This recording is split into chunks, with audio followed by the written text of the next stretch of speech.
आदि कैलाश की तलहटी पर बसे कुटी गांव। कुटी गांव आज भी मूलभूत सुविधाओं से वंचित है। कुटी गांव में ना तो नेटवर्क की व्यवस्था सुचारू रूप से चलती है, न ही विद्युत की व्यवस्था आज तक हो पाई है। साथ ही शौचालय के लिए भी गांव के लोगों के साथ साथ यात्री परेशान हैं। स्थितियां बड़ी गंभीर हैं। कहीं ना कहीं कुटी में अगर आईटीबीपी के द्वारा थोड़ी बहुत मदद न की जाए तो शायद सोलर लाइट भी जलना मुश्किल होगा। बता दें कि स्थानीय प्रेमा कोटियाल ने बताया, नहीं नेटवर्क है, नहीं शौचालय है और नहीं कई ऐसे पब्लिक शौचालय बनाए गए हैं जिनका यूज यात्री कर सके। प्रशासन ने बड़े बड़े दावे किए हैं। जिलाधिकारी खुद कुटी पहुंचे थे और उन्होंने इस सड़क का मुआयना भी किया। सड़क बन चुकी है परंतु मूलभूत आवश्यकताएं अभी भी जिंदा हैं। सड़क पहुंचने से ही विकास नहीं पहुंचा। विकास के साथ साथ स्वास्थ्य, शिक्षा, नेटवर्क व शौचालयों की आवश्यकता नितांत है। देशी विदेशी हजारों पर्यटक यहाँ पहुंच रहे हैं। लोगों को कहीं ना कहीं इन पर्यटकों के लिए शुद्ध पेयजल व विद्युत व्यवस्था खुद अपने संसाधनों से करनी पड़ती है। मंदिर परिसर में भी शौचालय व पीने के पानी की, साथ ही पार्किंग की कोई भी व्यवस्था अभी तक शासन प्रशासन ने नहीं कर सकी है। मंदिर के पुजारी गोपाल सिंह कुटियाल के द्वारा बताया गया कि पूर्व में जिलाधिकारी के द्वारा आश्वासन दिया गया था कि जल्द ही पार्किंग की व्यवस्था पार्वती सरोवर के आसपास की जाएगी। साथ ही दूर स्थानों पर मंदिर में सैलानियों की भीड़ पहुंच रही है। पूजा अर्चना के बाद लोग कहीं न कहीं विश्राम स्थल की तलाश भी करते हैं। ठंडे इलाकों में धूप बहुत तेज लगती है परंतु भक्तगणों में आस्था का सैलाब उमड़ा पड़ा है। शिवलिंग की भी यहाँ पर स्थापना की गई है और एक 12 फुट का त्रिशूल भी यहाँ पर स्थापित कर दिया गया है। बता दें कि लगातार आदि कैलाश मानचित्र में, पूरे संसार के मानचित्र में अपना स्थान बना चुका है। अब आदि कैलाश में व्यवस्थाएं भी होना आवश्यक ही है।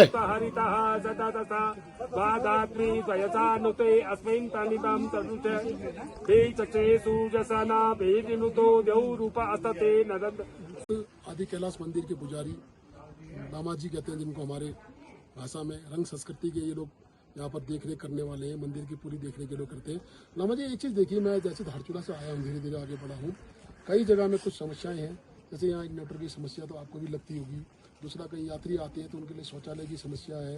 तो इनमें क्या क्या होना चाहिए? तो यहाँ पर शौचालय का व्यवस्था अभी आर्मी वालों का उधर से जो टेंडर हुआ ना, तो यहाँ पर शौचालय और नल की व्यवस्था होने वाली है कुछ दिनों के बाद यहाँ पर अभी। और ठेकेदारों ने अभी वो कहते टेंडर तो पड़ गया है। अब पुनीत भाई कुटियाल जी जो हमारे मुख्य जो यहाँ के मंदिर के देख रेख करने वाले वो करने वाले हैं। देखिए, ये बताया जा रहा है कि यहाँ पर शौचालय का निर्माण जल्द होना है, पानी की व्यवस्था भी होनी है, यात्रियों के लिए सारी फैसिलिटी धीरे धीरे बढ़ाई जा रही है। एक चीज़ और जानना चाहूँगा कि इस पर्वत का जो हमारी श्रृंखला है, जिसको हम आदि कैलाश के नाम से पूछते हैं, इस नाम की उत्पत्ति कैसी हुई आदि कैलाश की? यहाँ पर माँ पार्वती का पार्वती कुंड है। यहाँ पे जो माँ पार्वती ने पार्वती कुंड में यहाँ पे स्नान किया था तो मुकुट उतार के रखा था वहाँ पे। तो मुकुट उतारने के बाद, स्नान पूरी होने के बाद, स्वयंभू जो शिवलिंग है, माँ पार्वती पूजा में बैठी हुई थी, भोलेनाथ कैलाश पे ध्यान पे बैठे हुए थे। जो ध्यान पूरी होने के बाद उनकी नजर मिली माँ पार्वती से, तब जाकर उनकी यहाँ पे शादी हुई, ये मान्यता है। ओम नमः शिवाय। देखिए, ये बता दिया उन्होंने कि देखिए, लोग जानते हैं कि आदि कैलाश क्या है, कोई लोगों ने जानकारी जाननी चाहिए। एक बड़ी जानकारी है कि माता पार्वती ने यहाँ स्नान किया था और शिव जी से उनके नयन मिल गए थे, उनका मुकुट ऊपर रखा गया था। उसके बाद ही इस स्थल पर उन दोनों का विवाह हुआ था। उसके बाद ये आदि कैलाश के नाम से प्रख्यात हो गया है और एक पूजनीय स्थल है। मैं इस वक्त DCL न्यूज के लिए आदि कैलाश से आपके बीच में। देखिए, ये आदि कैलाश ही नहीं बल्कि पूरे ब्यास क्षेत्र और 14 क्षेत्र में जो जियो की नेटवर्किंग है वो बिल्कुल ध्वस्त है। मैं पहले भी जिलाधिकारी महोदय को अवगत करा चुकी हूँ और बार बार हम उप जिलाधिकारी के माध्यम से भी हम ज्ञापन दे रहे हैं। अब आखिरी बार मैं जियो नेटवर्किंग वालों को ये बोलना चाहती हूँ कि अगर एक सप्ताह के अंदर अंदर जियो की नेटवर्किंग की व्यवस्था नहीं रही तो हम अगले हफ्ते जो जियो का टावर आपका लगा हुआ है वो उखाड़ने का हम काम करेंगे और उसके जगह किसी दूसरे नेटवर्किंग की हम मांग करेंगे। और मैं पुनः रिक्वेस्ट करना चाहती हूँ जियो नेटवर्किंग वालों से कि जो आदि कैलाश का क्षेत्र है, अभी आबादी वाला क्षेत्र है, इसमें लोग हजारों की संख्या में यात्री लोग भी जाते हैं, जिससे वो नेटवर्किंग की व्यवस्था न होने की वजह से अपने लोगों से नेटवर्क से कट जाते हैं। इसलिए समस्त ब्यास क्षेत्र, जो चौथा क्षेत्र है, दारमा क्षेत्र है, इन तमाम क्षेत्रों में जियो की नेटवर्किंग की व्यवस्था बिल्कुल देखिए लाइट के बारे में जी बिल्कुल। पूरे कुटी क्षेत्र में जो पूरा गांव है, वहाँ जो 400-500 की जनसंख्या वहाँ रहती है, अभी वहाँ लाइट की व्यवस्था बिल्कुल नहीं है।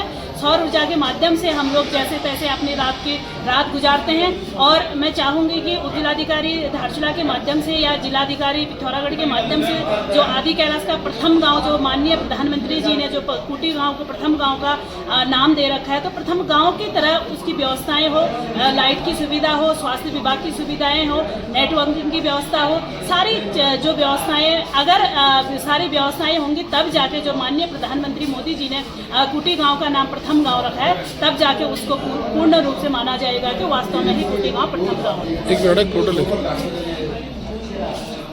सर्वप्रथम तो जैसे और जगह लगा हुआ है तो हमारे गांव में भी लगना चाहिए। हमारे गांव के साथ जो है सौतेला व्यवहार हुआ है। अभी तक हमारे गांव में नेटवर्क की प्रॉब्लम हो रही है। एकमात्र हमारा जो है संपर्क का माध्यम था वाईफाई, वो भी जो है 2-3 महीने से ध्वस्त पड़ा हुआ है। इसलिए जो है मैं आपके चैनल के द्वारा ही बताना चाहती हूँ कि हमारे यहाँ नेटवर्क की बहुत प्रॉब्लम है, तो उसको जल्दी से जल्द। ना बदल आप बताइए। मेरा नाम है लक्ष्मी रायपा, मैं पूर्व ग्राम प्रधान हूँ। हमारा गांव है ग्राम पंचायत गुंजी।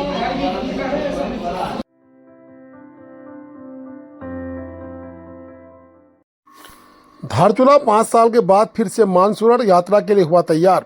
बता दें कि कोविड काल के बाद कैलाश मानसरोवर यात्रा की तैयारियां फिर शुरू हो चुकी हैं। 5 तारीख की शाम को पहला दल कुमाऊं मंडल विकास निगम धारचूला पहुंचेगा। कुमाऊं मंडल विकास निगम के द्वारा संचालित उक्त यात्रा विदेश मंत्रालय से आयोजित होती है। यात्रा के पहले दल को संभवतः टनकपुर से मुख्यमंत्री उत्तराखंड हरी झंडी दिखाकर कैलाश मानसरोवर के लिए रवाना करेंगे। धारचूला के प्रबंधक धन सिंह बिष्ट ने बताया कि 50 यात्रियों के दल के लिए कुमाऊं मंडल विकास निगम शाखा धारचूला, बूदी, गुंजी, नाबीडांग इत्यादि पूरी तरह से तैयार है और सभी तैयारियां लगभग पूर्ण कर ली गई हैं। 5 जून की शाम को 50 यात्रियों का एक दल, जो कि प्रथम दल होगा, वह धारचूला पहुंचेगा। बता दें कि उक्त यात्रा कोविड काल से अभी तक बंद थी। भारत सरकार और चीन सरकार के द्वारा अब उक्त यात्रा को हरी झंडी दिखा दी गई है। उक्त यात्रा धारचूला से गुंजी के लिए 6 तारीख को सुबह प्रस्थान करेगी और 6 तारीख और 7 तारीख को गुंजी में रुकने के बाद 8 तारीख को नाबीडांग कुमाऊं मंडल विकास निगम के आवास गृह में प्रवेश करेगी। उसके उपरांत फिर 10 तारीख को वह दल चीन में प्रवेश करेगा। इस तरह से लगातार 5 दल भी इसी तरह से अपनी यात्रा का लाभ लेगा। यात्रा संबंधित सब कार्य निपटा दिए गए हैं। कुछ कार्य गुंजी में भी यात्रियों के साथ होंगे, जैसे उनका स्वास्थ्य परीक्षण, मेडिकल के अनुसार या फिर मौसम के अनुकूल परिस्थिति आदि उनके शरीर की बनाई जाएगी। यात्रा दल इस तरह लगातार 5 दलों में यात्रा करेंगे। साथ ही प्रशासन द्वारा भी सभी तैयारियां कर ली गई हैं। बीआरओ को भी दिशा निर्देश जारी कर दिए गए हैं कि हर खराब पॉइंट पर मशीनें नियुक्त कर दी जाएं। साथ ही आईटीबीपी के द्वारा पूरे रास्ते उप जिलाधिकारी ने बताया यात्रियों को सहूलियत के साथ सुरक्षा प्रदान की जाएगी। पुलिस प्रशासन व स्थानीय राजस्व की टीम भी कहीं न कहीं निगम के साथ पूरी तरह से कंधा मिलाकर चल रही है।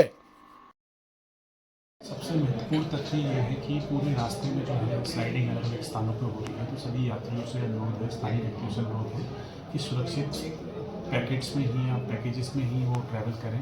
जो निर्धारित समय सीमा है, चाहे वो बीआरओ द्वारा है या चाहे स्थानीय प्रशासन द्वारा है, उस समय सीमा का पालन करते हुए रात्रि को ट्रैवल करना अवॉइड करें। सेकेंडली जो है रोड्स में बीआरओ का जो टर्न अराउंड टाइम है रोड को खोलने का, वो काफ़ी अच्छा है। जैसा देखा जा रहा है कि पिछले 2-3 दिनों में 2 घाट में, कोलाघाट में और एलाघाट के आसपास कई जगहों पर स्लाइड आया है, लेकिन उसको एक तय समय सीमा के अंतर्गत बीआरओ ने क्लियर कर दिया, तो ये भी एक अच्छा मैसेज है।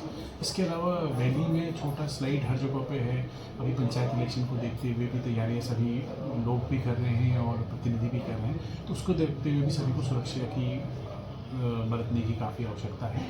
इसके अलावा जो हमारी कैलाश मानसरोवर यात्रा है, जो राष्ट्रीय स्तर की यात्रा है, जिसको विदेश मंत्रालय संचालित कराता है, उसमें जो है हम लोगों ने सारे उनके रहने की व्यवस्था, उनके पासेस की व्यवस्था, प्लस उनका इमिग्रेशन की व्यवस्था, इसके अलावा एनडीआरएफ की टुकड़ी को वहाँ पे भेजने की व्यवस्था, समस्त प्रकार की व्यवस्थाएं हमने जांची हैं। इसमें हमने जो मिलिट्री के सीनियर ऑफिसर्स हैं और बीआरओ के सीनियर ऑफिसर्स हैं, उनसे व्यक्तिगत मुलाकात भी की वहाँ पे, और उनको जो हमारे स्थानीय प्रशासन के और स्थानीय जनता के जो इश्यूज़ हैं मुद्दे उनसे भी अवगत कराएं और ओवरऑल सभी की कोशिश यही रहेगी कि एक ऐसी यात्रा यहाँ पे कराई जाए जिसमें हम लोग निर्विघ्न यात्रा यहाँ पे कराएं और सभी लोगों को जो है अच्छे अच्छे दर्शन जो है ओम पर्वत के, आदि कैलाश के और कैलाश मानसरोवर के दर्शन हो और जो भी यात्री यहाँ उत्तराखंड आए तो एक ऐसा मैसेज पूरे प्रदेश में लेके जाएँ, पूरे देश में लेके जाएँ कि उत्तराखंड से उनको एक बहुत ही अच्छी यात्रा की अनुभूति हुई है। Please do like, share and subscribe DCL News.